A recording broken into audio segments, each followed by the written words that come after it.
Hi, it's me again with Corel Draw Tips and Tricks, and this is part 3 of drawing in 3D. And step and repeat does work very well with this. Just need a little math, but step and repeat is under Edit. So I've opened up the step and repeat docker. My diamond is 2.5 inches tall by 0.75 of an inch, 3/4 of an inch. So I'm going to offset it horizontally half that distance and half that distance. I'm going to offset it. Now I'm going to be going uphill, and you could put a negative number and go downhill, but it doesn't really matter. We're just trying to make a pattern. I made 15 copies that quick. Now you need to do a little bit of math and see how it's still slowing down our process. But you grab all of this, select all of this now.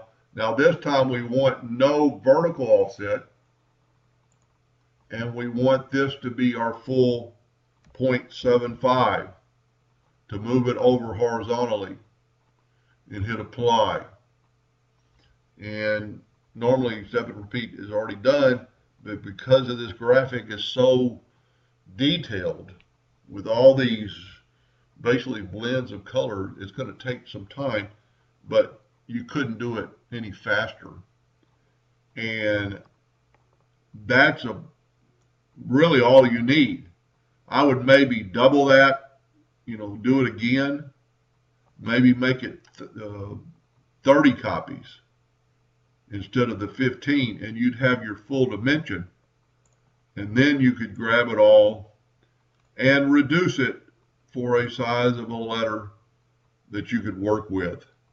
And like I said in the previous video, this diamond pattern does not change at all. And see how much trouble Corel's having trouble. And hopefully it's just my laptop, and your computer will work a little faster.